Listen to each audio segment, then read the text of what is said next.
আসসালামু আলাইকুম এভরিওয়ান, আশা করি আপনারা সবাই ভালো আছেন। আজকে আমি আপনাদের সাথে শেয়ার করব এই মজাদার এবং ইজি লাড্ডু রেসিপিটি। লাড্ডুটির নাম আপনারা সবাই জানেন, লাড্ডুটি হচ্ছে মতিচুর লাড্ডু। তো চলেন আমরা আমাদের ভিডিওটি শুরু করি। আশা করি আজকের ভিডিওটি আপনাদের সবারই ভালো লাগবে। প্রথমেই আমি মেজারমেন্ট কাপে মেপে নেব 1 কাপ পরিমাণ বেসনের গুঁড়া। আপনারা চাইলে অন্য কোনো কাপেও মেপে নিতে পারেন। তারপর আমি বেসনটি ভালোভাবে চেলে নেব। চেলে নিলে বেসনের মধ্যে যে বড় বড় দানাগুলো আছে সেগুলোও মিহি হয়ে যাবে এবং ব্যাটারটাও খুব ভালোভাবে হবে। আমি এখানে খুব ছোট একটি পাত্র ব্যবহার করছি, বাট আপনারা চাইলে বড় পাত্রে এটি চেলে নিতে পারেন, এতে আপনাদের সুবিধা হবে।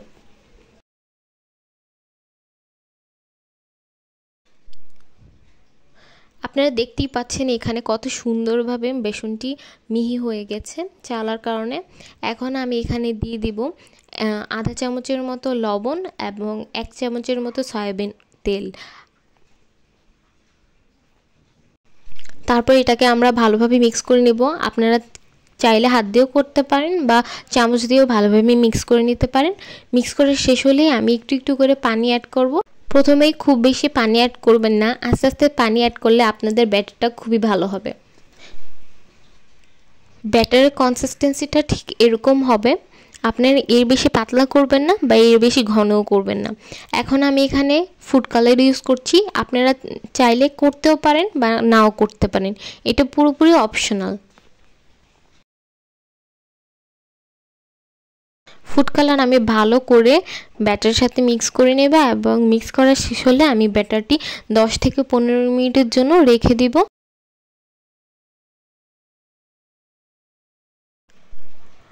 এখন আমি খুব ভালো করে তেল গরম করে নেব এবং আমি ব্যবহার করছি এরকম একটি চামচ।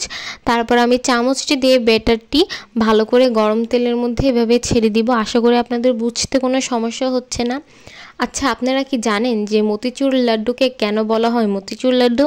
কারণ এখানে মতি মূলত পার্লগুলো বোঝাচ্ছে, যেহেতু এগুলো একটু অনেকটা বুরিন্দার মতো দেখতে হয় সেগুলোকেই মতি বোঝায়, এবং যেহেতু এটা ক্রাশ করে বানানো হয় মতিচুর লাড্ডু বলা হয়। তো আমি এখানে এটা দেওয়ার পর ব্যাটারটা তেলের মধ্যে ছাড়ার পর প্রায় 3 থেকে 4 মিনিটের মতো ভেজে নিব। তারপর আমি এটা উঠিয়ে নিব। এই তো আমি সেম ওয়েতে পুরো ব্যাটারটি করে নিয়েছি এবং আমি এটাকে এই মুহূর্তে ক্রাশ করে নিব ব্লেন্ডারের সাহায্যে। আপনারা চাইলে হাত দিয়েও করতে পারেন, বাট আমি ব্লেন্ডারের সাহায্যেই করব। ক্রাশটা এমনভাবে করতে হবে যেন একদম ব্রেড ক্রামের মতো দেখতে হয়, আপনারা দেখতেই পাচ্ছেন। এখন আমি এটাকে পাশে রেখে খুব সামান্য পরিমাণ ঘি নিয়ে নেব এবং ঘির মধ্যে আমি বাদাম ভেজে নেব। আমি এখানে পেস্তা বাদাম ইউজ করছি, আপনারা চাইলে অন্য যে কোনো বাদাম ইউজ করতে পারেন। এবং বাদামগুলো উঠিয়ে নেওয়ার পর আমি সেম ঘির মধ্যেই 1/2 কাপ পরিমাণ চিনি এবং 1/2 কাপ পরিমাণ পানি ব্যবহার করছি এবং ভালোভাবে শিরাটি প্রিপেয়ার করে নেব। এই মুহূর্তে আমি এখানে খুব সামান্য পরিমাণ লেবু দিব যেন সেটা জমে না যায়, এবং খুব সামান্য পরিমাণ কালারও ইউজ করব। আপনারা চাইলে এটা স্কিপও করতে পারেন। এবং সাথে আমি 2টি এলাচও দিয়ে নিব এবং একটু ওয়েট করব যেন আমাদের শিরাটা সামান্য ঘন হয়। ঘন হলে আমরা আমাদের যে ক্রাশ করা পুরটা আছে সেটা দিয়ে দিব এবং ভালো করে এটাকে কন্টিনিউয়াসলি নাড়তে থাকব। আমরা ততক্ষণ পর্যন্ত নাড়বো যতক্ষণ না আমরা দেখব যে কড়াইয়ের গা থেকে আমাদের যেই শিরাটা আছে সেটা উঠে উঠে আসছে।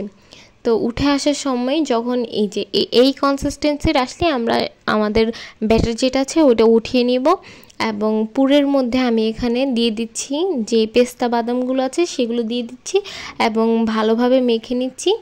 এখন দেখেন আমি এখানে কোনো তেল বা ঘি ইউজ করিনি আমার হাতে। আমি খুব আলতো আলতো করে সবগুলো লাড্ডু বানিয়ে নেব এবং আপনারা দেখতেই পাচ্ছেন খুব আলতো হাতে এগুলো বানাতে হবে যেন ভেঙে না যায়। এখন আমি হাফ ওইভাবে বানিয়েছি এবং হাফ এখানে আমি দিচ্ছি গুঁড়ো দুধ। এটা দিলে আপনারা অনেকটা মাওয়ার ফ্লেভারও পাবেন আর এটা খেতে অনেকটাই টেস্টি হয়। আমি সেম ওয়েতেই সবগুলো লাড্ডু বানিয়ে নিব। লাড্ডুগুলো আসলেই খেতে খুব মজা হয়েছিল। আপনারা যদি চান অবশ্যই ট্রাই করে আমাকে জানাবেন যে কেমন হয়েছে। বা আমার কাছে তো লাড্ডুগুলো খেতে খুবই মজা লেগেছিল, একদম বাইরের লাড্ডু থেকেও অনেক মজা ছিল। আশা করি আপনাদের সবাই ভিডিওটি ভালো লেগেছে। আল্লাহ হাফেজ।